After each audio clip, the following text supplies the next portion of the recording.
Bonjour, c'est Ursule encore. On est le 13 janvier 2024. Alors, je viens sur la trompette aujourd'hui encore et je viens proclamer le retour de notre Seigneur Jésus-Christ. Amen et alléluia, sont tous bénis, sont remplis de sa joie. Amen. Alors, un Dieu qui restaure. Amen. Je suis venu pour parler de la restauration des enfants d'Israël, la restauration des enfants de Dieu, pardon, et Dieu m'a dirigé autrement. Amen.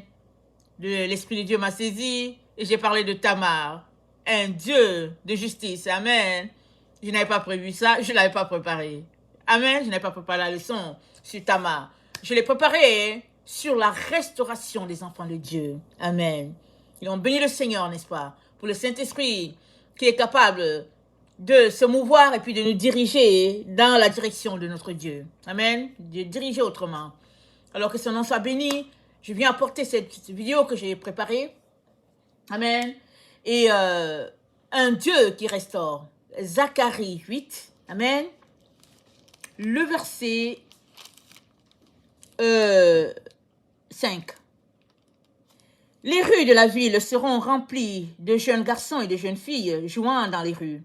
Ainsi parle l'Éternel des armées. Si la chose paraît étonnante aux yeux du reste de ce peuple en ces jours-là, sera-t-elle de même étonnante à mes yeux, dit l'Éternel des armées.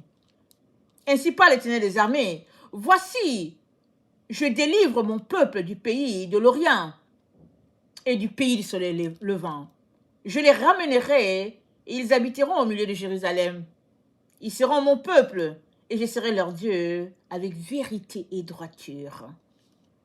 Ainsi parle l'Éternel des armées. Fortifiez vos mains. Vous qui entendez aujourd'hui ces paroles de la bouche des prophètes, qui parurent au temps où fut fondée la maison de l'Éternel des armées, où le temple allait être bâti. Car avant ce temps-là, le travail de l'homme ne recevait pas sa récompense, et le salaire des bêtes était nul. Il n'y avait point de paix pour ceux qui entraient et sortaient, à cause de l'ennemi. Et je lâchais tous les hommes les uns contre les autres. Maintenant, je ne suis pas pour le reste de ce peuple comme j'étais dans le temps passé, dit l'Éternel des armées. Amen. Car les semailles prospéreront, la vigne rendra son fruit, la terre donnera ses produits, et les cieux enverront leur rosée. Et je ferai jouir de toutes ces choses le reste de ce peuple. De même que vous avez été en malédiction parmi les nations, maison de Juda et maison d'Israël, de même je vous sauverai et vous serez en bénédiction. Ne craignez pas et que vos mains se fortifient. Amen et alléluia. Ne craignez pas que vos mains se fortifient. Waouh! Quelle promesse, n'est-ce pas? Une promesse de restauration, une promesse qu'il va donner de la vigueur à ses enfants pour pouvoir leur redonner de l'espoir. Et quand ils planteront, ça donnera des fruits. Ça dit ce qu'ils ont vécu par le passé sera tout simplement mis de côté. Parce que c'est le temps où Dieu va faire prospérer. Et quand on regarde une situation comme ça, on est appelé à se questionner, mais comment il va faire? On va se demander, mais comment il va faire? Parce que partout, c'est les ténèbres, c'est la noirceur. Tout est vraiment sans espoir sur la terre. Mais comment il va faire? Et Dieu dit, Abraham crut, et cela lui fut imputé à justice. Rien ne peut avancer sans la foi. Et Dieu nous dit, il dit, les rues de la ville seront remplies de jeunes garçons et de jeunes filles jouant dans les rues. Mais comment? On voit nos jeunes partout. Ils sont intéressés par autre chose. Ils sont sur les réseaux sociaux. Ils courent ça et là après des choses vraiment du néant. Ils sont corrompus par les esprits qui sont là, en place. Tu regardes la situation, tu dis, mais y a-t-il de l'espoir? Y a-t-il de l'espoir qui va aider ces jeunes? Comment est-ce qu'ils seront délivrés? Qui? Mais Dieu dit, il y a de l'espoir. Que les rues seront remplis à nouveau de ces jeunes jouant des harpes la louange à l'Éternel. Dieu seul est capable de faire venir cela. Amen. Et il te demande tout simplement de croire. Amen. Et croire, cela demande quoi? Cela demande que tu sortes des voies de ce monde. Et que tu embrasses ces voies. Que tu embrasses sa vérité. Et que tu retournes au pied de la croix. Je ne sais pas si vous l'avez réalisé. Mais la croix, c'est notre lieu de naissance à tous. Tout le monde est né à la croix de Jésus. Il n'y a personne ici sur la terre qui dit qu'il appartient à Jésus et qui est né ailleurs. Tous ceux qui appartiennent à Jésus sont nés à la croix. Là, les genoux au sol. Parce qu'en contemplant l'œuvre extraordinaire de Dieu, amen, la personne est appelée à s'humilier, à dire, Seigneur, merci pour ce que tu as fait pour moi. Je n'étais pas capable de me sauver moi-même. Merci de ce que tu as été fait malédiction pour moi. Tu as été fait serpent. Tu as connu l'ignominie, la honte, le mépris. Et par ce sacrifice, Seigneur, j'ai la vie. J'ai de l'espoir.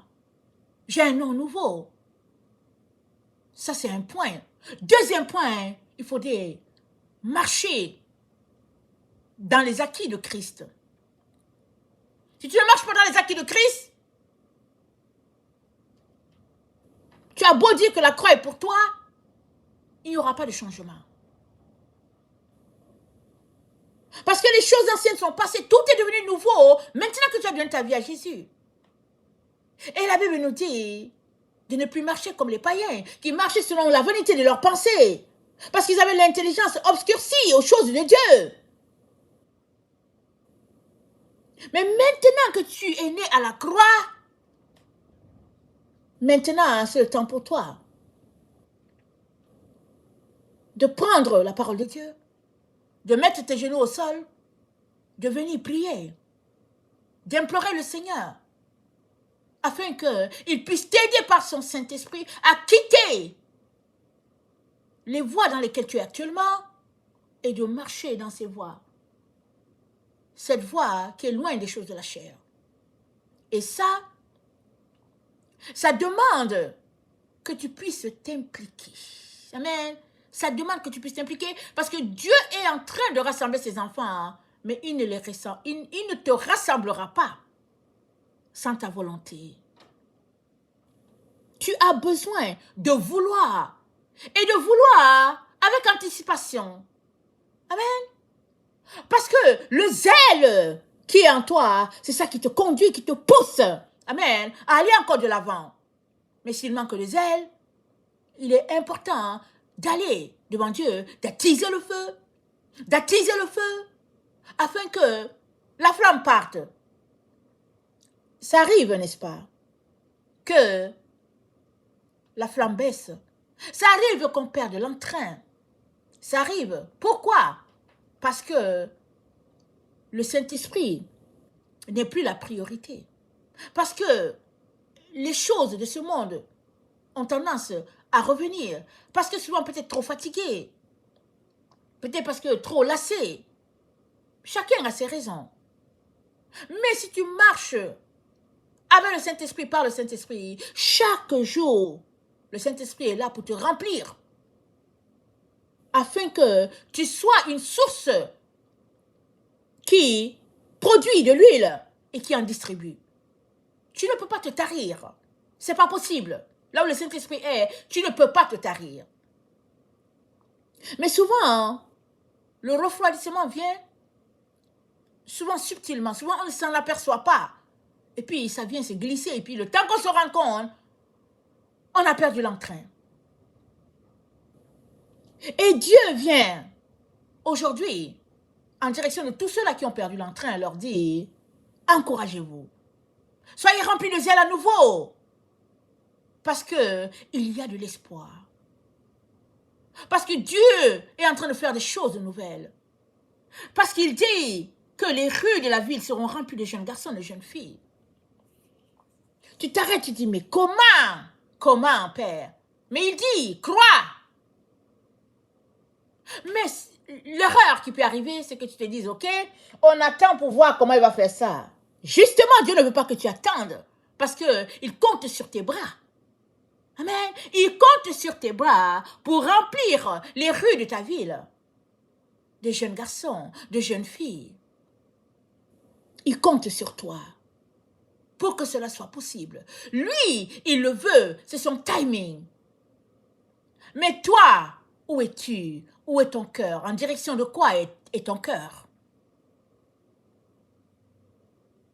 Parce que pour que la maison de Dieu soit remplie, amen, il faut que tous ceux-là qui sont de la maison, ou bien il faudrait que tous ceux-là qui sont de la maison soient remplis de zèle et de l'entrain, soient remplis d'Esprit de Dieu, soient prêts à mettre la main à la pâte afin de rassembler tous ceux-là qui doivent être rassemblés. Amen. Alors nous avons un exemple. Néhémie. Allons-y lire ce que la Bible nous dit. Néhémie 2, le verset 17. Néhémie 2, le verset 17. Alors, Néhémie et Esdras ont eu la permission, n'est-ce pas, du roi pour aller remonter, rebâtir les murs de Jérusalem. Alors, ils ont quitté Babylone et ils sont allés avec un groupe dans l'intention de rebâtir les murs de Jérusalem. Amen. Et donc, ils étaient comme les leaders de tout ce mouvement-là. Et pendant que le peuple était comme au repos, Néhémie sortit, n'est-ce pas, très très tôt, quand il faisait encore nuit, pour prendre un peu l'état des lieux, pour voir l'état des lieux. Amen. Donc il est sorti et il a regardé un peu de quoi il est question, comment est-ce qu'il allait commencer à poser les jalons, n'est-ce pas, pour la maison de l'Éternel. Et souvent ça prend cela, ça prend que quand bien même Dieu t'a dit fais ceci, fais cela, ça prend que tu aies une vue, amen, de ce qui doit être fait. Et souvent, ça va prendre que tu prennes ton territoire en faisant déjà la marche, en faisant les prières de marche afin de posséder ton territoire. Alors, dans le cas de Néhémie, c'était un peu ça. Amen. Alors, Néhémie sortait quand tout était au repos. Il allait et il dit, les gens ne savaient pas où il était parti. Mais il savait qu'il était en mission, il avait un projet et il fallait que ce projet-là réussisse. Alors, Néhémie 2, verset 17. Je leur dis alors, vous voyez le malheureux état où nous sommes? Jérusalem est détruite et ses portes sont consumées par le feu. Venez, rebâtissons la muraille de Jérusalem et nous ne serons plus dans l'opprobre. Et je leur racontai comment la bonne main de mon Dieu avait été sur moi. Quelles paroles le roi m'avait adressées? Ils dirent, levons-nous et bâtissons. Ils se fortifièrent dans cette bonne résolution. Amen. Ils se fortifièrent. Ils ont dit, lèvons-nous et bâtissons. Et nous sommes dans ce temps-là où les enfants de Dieu sont en train de bâtir. Amen. C'est pas que ça vient de commencer, n'est-ce pas? On vient de finir une étape, on est dans une autre étape et les enfants de Dieu ont besoin de regrouper leurs forces et puis de bâtir encore ensemble. Et si nous lisons le livre de Daniel, voilà ce que le prophète de l'Éternel a dit, lui qui a vu la scène depuis loin, à distance. Daniel a dit, allons-y dans Daniel 12, amen, dans Daniel 12, Daniel c'est juste après Ézéchiel, amen. Daniel a dit, au verset 3, Daniel 12 au verset 3, il a dit, ceux qui auront été intelligents brilleront comme la splendeur du ciel, et ceux qui auront enseigné la justice à la multitude brilleront comme les étoiles à toujours et à perpétuité. Et au verset 9, il dit, plusieurs seront purifiés, blanchis et purés, les méchants feront le mal et aucun des méchants ne comprendra. Mais ceux qui auront de l'intelligence comprendront. Amen. Donc, ceux qui auront enseigné à la multitude, le Seigneur est en train de parler ici, ceux-là qui se seront regroupés, n'est-ce pas, par la parole de Dieu, s'encourager, pour dire, ne baissons pas les bras, allons-y, bâtissons, n'est-ce pas, les murs de l'Éternel, les murs de la Nouvelle Jérusalem. Et le Seigneur aimerait tout simplement que dans ce temps où nous nous trouvons, où les ténèbres remplissent la terre, le Seigneur aimerait seulement encourager ses enfants à bâtir. Amen. À garder les yeux fixés sur le Seigneur sans se détourner de ce que le Seigneur attend de chacun d'entre eux. Amen. Ce que le Seigneur attend, de chacun d'entre nous. Nous sommes appelés à bâtir, c'est-à-dire nous dépouiller de toutes ces choses-là, au fait qu'ils ne font pas la gloire de Dieu, nous se séparer des voies dans lesquelles Dieu n'est pas, et puis nous concentrer dans ce que Dieu est en train de faire.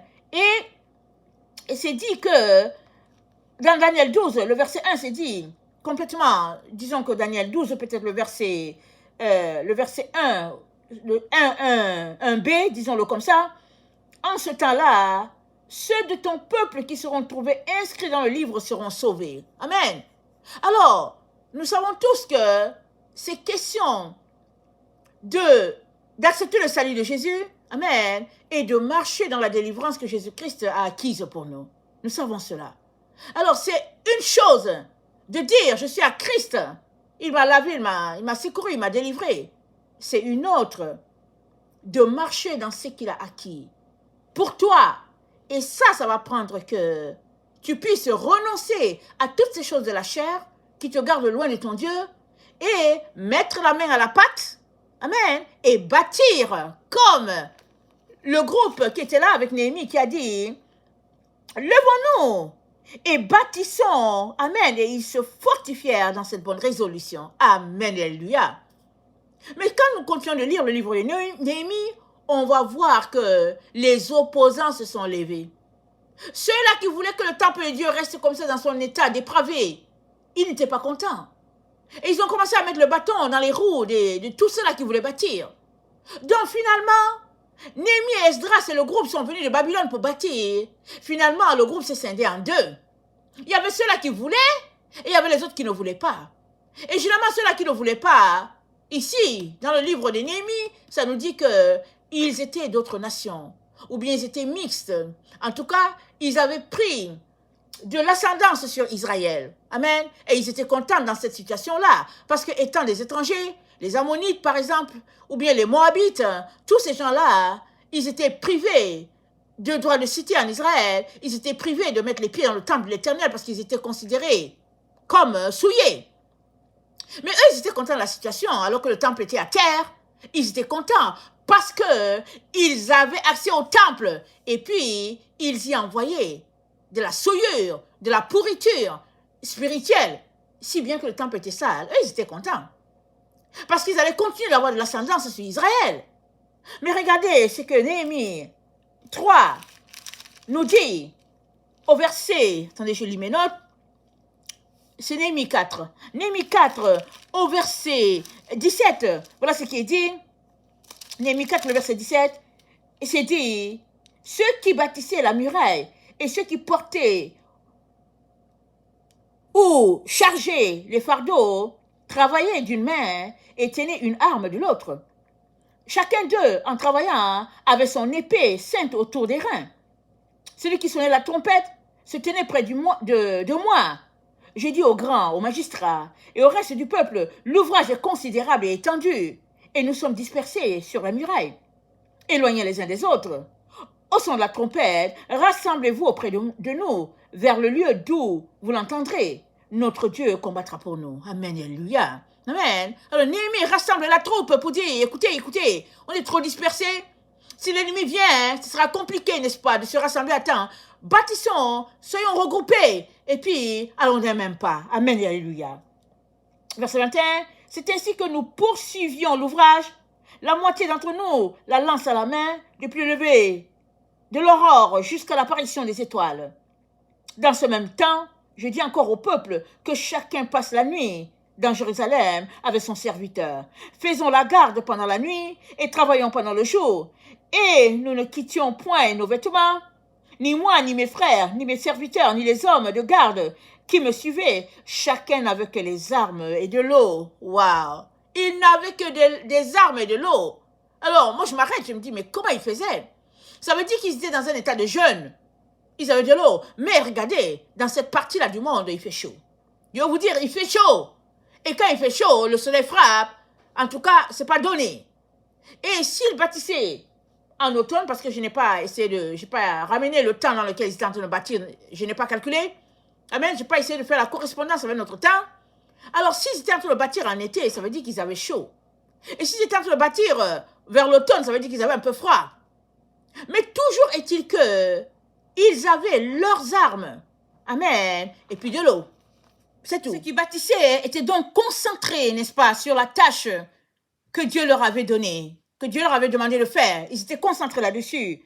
Et puis, désireux d'en finir, amen, avec l'œuvre que Dieu leur avait confiée et de le faire très bien, de le faire vraiment bien, de manière à honorer l'Éternel. Amen.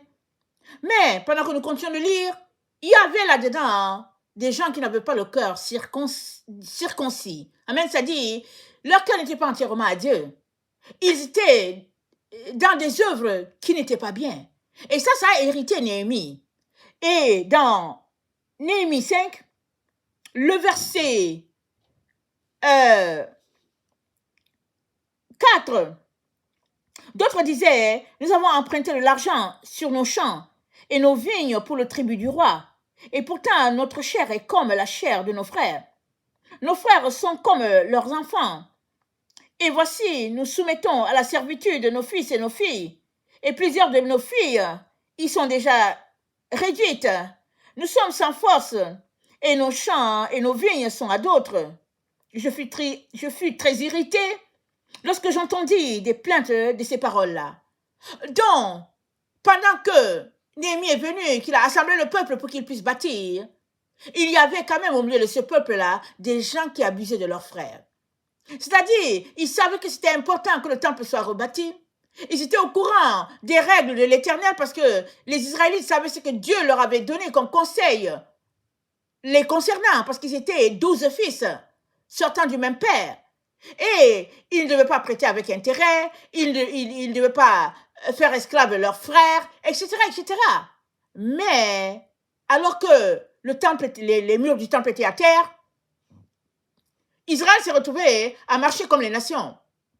Et il y a des gens qui sont sortis de là, qui sont venus dire à Néhémie que nous avons emprunté de l'argent sur nos champs. C'est-à-dire qu'ils n'avaient pas de champs, et puis ils ont dû prendre de l'argent quelque part pour pouvoir cultiver leurs champs, alors que ce sont leurs frères, ce sont les enfants tous de Jacob. Donc, il y avait qui avaient des moyens, et au lieu d'aider leurs frères, ils profitaient de leurs frères. Ils abusaient d'eux. Et ils tiraient du tribut sur eux. Et ils faisaient de leurs filles des esclaves, travaillant d'une main dure, alors que, ayant les moyens, ils pouvaient juste dire, écoute, tu es mon frère, c'est pas grave, cultive seulement le champ, et quand tu pourras, tu me donneras ce que tu auras. En tout cas, bref, ils pouvaient juste lui dire, cultive mon frère, nous sommes enfants du même père, nous sommes les enfants de Jacob. Mais non, plusieurs tiraient de l'argent du dos des autres. Et voilà pourquoi Néhémie dit, cela ne m'a pas plu. Verset 8. Et je leur dis, nous avons racheté selon notre pouvoir nos frères, les Juifs, vendus aux nations. Et vous vendriez vous-même vos frères. Et c'est à nous qu'ils seraient vendus. Ils se turent, ne trouvant rien à dire et à répondre. Puis je dis, ce que vous faites n'est pas bien. Ne devrez-vous pas marcher dans la crainte de notre Dieu pour n'être pas insultés par les nations, nos ennemis? Moi aussi et mes frères et mes serviteurs, nous leur avons prêté de l'argent et du blé. Abandonnons ce qu'ils nous doivent. Rendez-leur donc aujourd'hui leurs champs, leurs vignes, leurs oliviers et leurs maisons, et le centième de l'argent, du blé, du mou et de l'huile que vous avez exigé d'eux comme intérêt. Ils répondirent, nous le rendrons. Et nous ne leur demanderons rien, nous ferons ce que tu dis. Donc, Néhémie leur dit, écoutez, vous êtes frères. Comment se fait-il que, parce qu'il te doit de l'argent, tu t'en vas confisquer son champ, tu t'en vas confisquer son enfant pour l'en faire esclave? Comment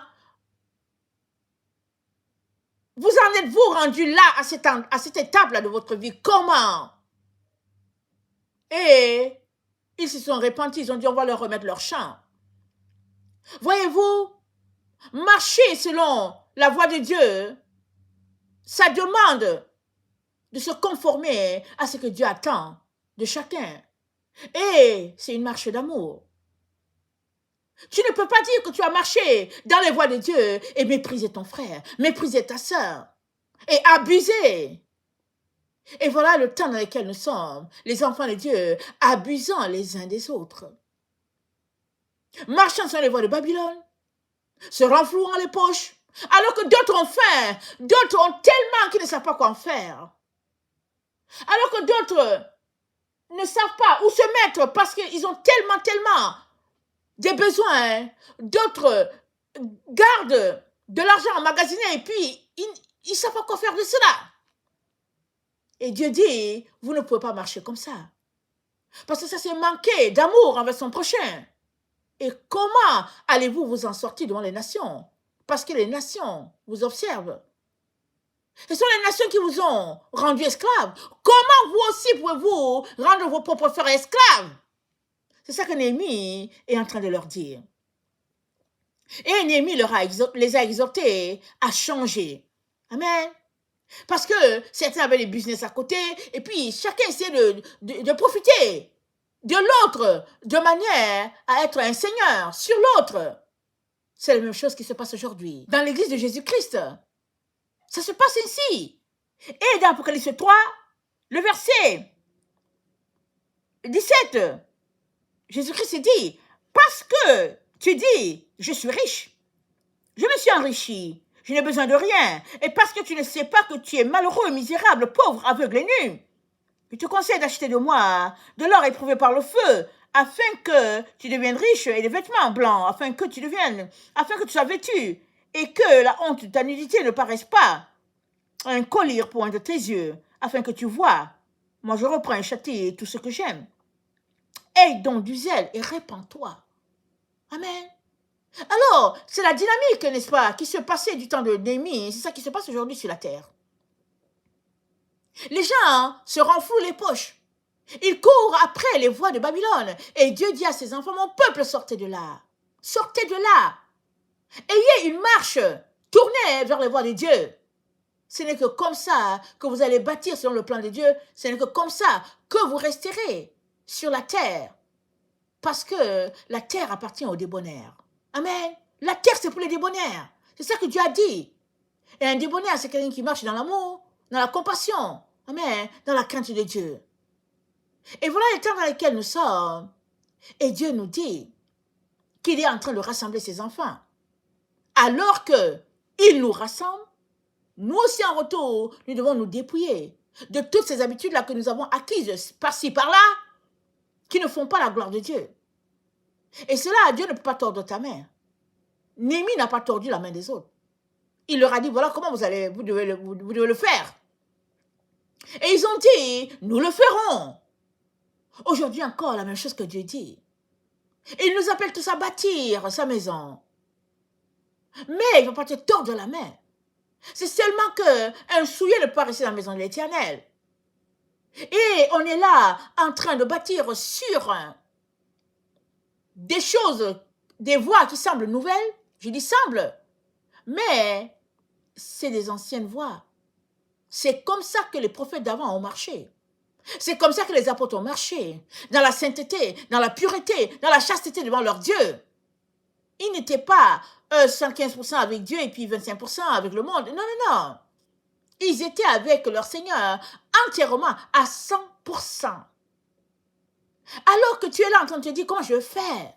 Mais ça ne vient pas de Dieu. C'est quoi cette théorie-là et tout? Mais ça vient bel et bien de Dieu. C'est tout simplement que la vérité nous a été cachée. Et Jésus-Christ a dit, quand les disciples lui ont demandé, mais quand est-ce que ça va arriver ce temps de la fin là, qui vient avec tant de problèmes? Jésus-Christ leur a dit, pourvu que vous ne soyez pas séduits. Une fois que tu es séduit, tu vas suivre telle personne, tu vas écouter telle autre, alors que tu es tout simplement en train de t'égarer. Parce que seuls ceux-là qui ne seront pas séduits arriveront à destination. Parce qu'ils seront trouvés en train de marcher selon les voies de Dieu. Et ils seront couverts, amen, de sa grâce, de sa lumière. Et le Seigneur nous invite tous à nous examiner, à voir quelles sont nos voies, quelles sont nos motivations. Tu ne peux pas marcher sans le Dieu d'Israël et marcher dans la haine et le profit de ton frère ou de ta sœur. C'est ça que Néhémie m'enseigne ici. Il dit qu'il était fâché. Il a dit non, mais comment est-ce possible? Les nations ont asservi Israël. Ils ont rendu Israël esclave. Vous aussi qui sont israélites, vous faites servir vos frères? Il dit mais ça va pas. Ça va pas. Et Jésus-Christ le mentionne encore dans l'église de Laodicée. Il dit venez acheter de moi de l'or pur. Venez acheter de moi du collyre pour que vous puissiez voir. Venez acheter de moi des vêtements propres pour que vous puissiez être vêtus. Mais quel est le vêtement dont il est question? C'est Christ lui-même notre vêtement. Nous avons revêtu Christ une fois que nous donnons notre vie. Et le collyre, c'est quoi? Le collyre qui est le nôtre, n'est-ce pas? C'est la parole de Dieu, la sagesse de Dieu. Tu ne peux pas marcher avec Jésus et voir avec le regard du monde. Tu ne peux pas. Dans Proverbe 21, le verset 4 nous dit « Les regards hautains et un cœur qui s'enfle, cette lampe des méchants n'est que péché. » L'orgueil, c'est la voie des méchants. Ils sont dirigés par leur orgueil. Mais l'enfant de Dieu, il est dirigé par la vérité. Et la vérité, c'est quoi? C'est la parole de Dieu.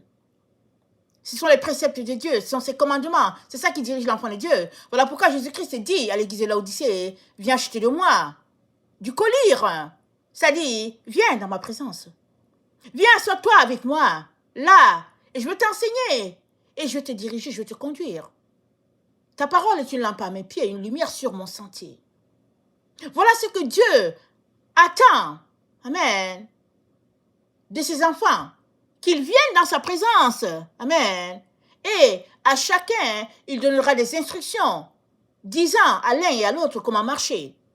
Évidemment, tous marchent sur la voie de Dieu, ou bien tous marcheront sur la voie de Dieu, c'est-à-dire en ce qui concerne ses enfants. Mais parce que l'appel de chacun est différent, Dieu va te diriger, amen, selon l'appel qu'il a pour toi. Mais tu ne peux pas, en même temps, dire que tu marches avec Dieu et en même temps suivre les voies des nations, les voies du monde. Voilà pourquoi, quand on lit la lettre de Jésus-Christ à l'église de Laodicée, ses recommandations sont assez sévères et quand même teintées d'amour. Parce que si Laodicée marche là-dessus, elle ne se rendra pas à destination. Elle n'arrivera pas. Et Néhémie de dire aux Israélites, comment en êtes-vous arrivés là? Vous ne pouvez pas en même temps dire c'est mon frère, c'est ma soeur, mais en même temps aussi abuser de ton frère, de ta soeur, de ton dit frère, de ta dite soeur, en n'ayant pas de compassion, jusqu'à aller prendre son enfant pour en faire un esclave, jusqu'à aller prendre son terrain pour le garder, le confisquer pour toi cultiver, alors que l'autre a besoin de ce terrain pour s'en sortir, et puis toi tu cultives le terrain parce que la personne te doit tel montant, tel montant. Néhémie dit, ça ne marche pas. Et aujourd'hui, nous sommes encore à ce carrefour. Amen, nous sommes à ce carrefour où nous sommes appelés à nous regrouper tous, amen, d'une même voix, d'un même esprit, pour bâtir, afin que la gloire de Dieu se répande sur toute la terre. La Bible dit, la terre sera remplie de la connaissance de la gloire de Dieu comme le fond de la mer. C'est ce que la Bible dit. Et nous sommes là, à ce stade-là, où ce n'est pas le temps de se démoraliser, mais c'est le temps de retrousser les manches et de bâtir. Amen. Et je viens profiter, n'est-ce pas, pour dire merci, n'est-ce pas, à toutes ces personnes-là qui sont en ligne, qui ces derniers temps ont envoyé des messages, ils encourageaient la troupe et tout. Parce que ces derniers temps, j'ai pris un temps un peu pour écouter plusieurs vidéos, mais aussi j'ai pris beaucoup de temps dans la présence du Seigneur.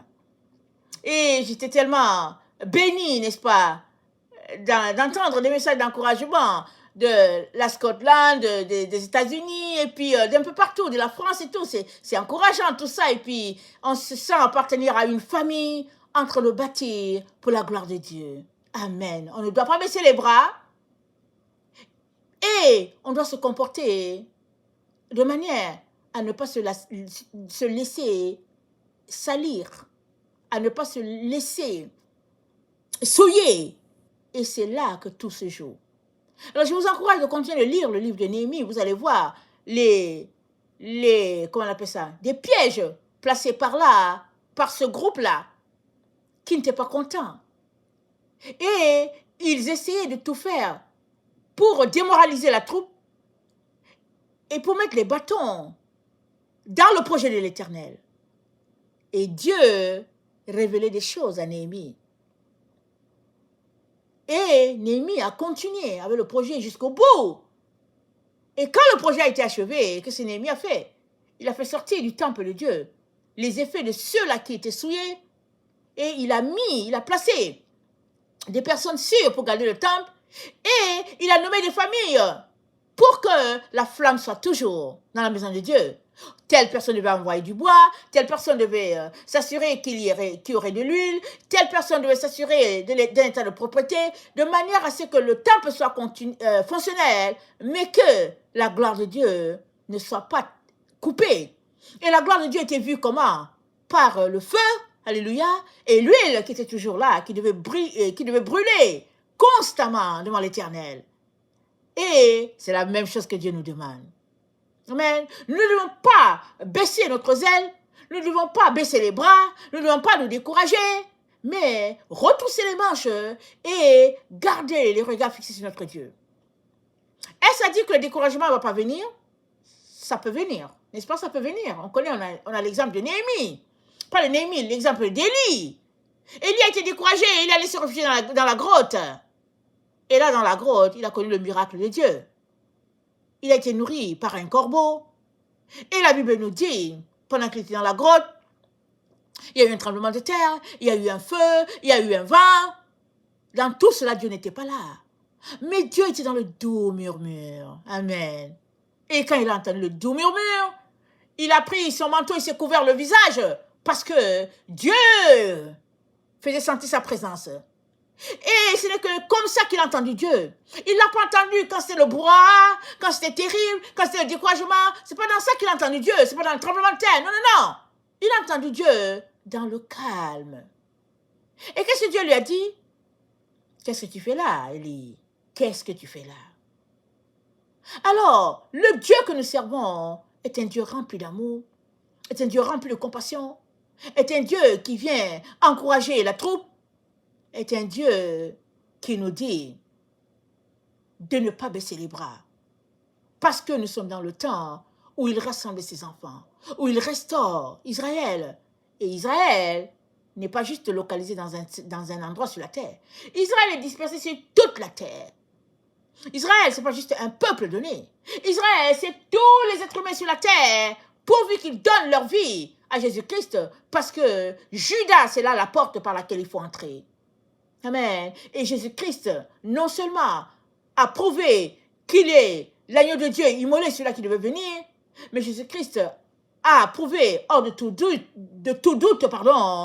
qu'il est la porte par laquelle nous sommes tous appelés à entrer. Alors, ce n'est pas le temps de baisser les bras, c'est le temps plutôt de s'encourager. Et je terminerai en lisant ce que notre Seigneur nous dit dans Zacharie. Zacharie 8, le verset 6, voilà ce que le Seigneur nous dit. Zacharie 8, le verset 6. Non, attendez, je me trompe de mon texte. Zacharie 9, le verset 13. Car je bande Juda comme un arc, je m'arme d'Éphraïm comme d'un arc, et je soulèverai tes enfants, ô Sion, contre tes enfants, ô Javan. Je te rendrai pareil à l'épée d'un vaillant homme. L'Éternel, au-dessus d'eux, apparaîtra, et sa flèche partira comme l'éclair. Le Seigneur l'Éternel sonnera de la trompette. Il s'avancera dans l'ouragan du midi. L'Éternel des armées les protégera. Ils dévoreront, ils vaincront les pierres de la fronde. Ils boiront, ils seront bruyants comme pris de vin. Ils seront pleins comme une coupe, comme les coins de l'autel. L'Éternel leur Dieu les sauvera en ce jour-là, comme le troupeau de son peuple, car ils sont les pierres d'un diadème qui brilleront dans son pays. Oh, quelle prospérité! Pour eux, quelle beauté! Amen. Le froment fera croître les jeunes hommes et le mou, les jeunes filles.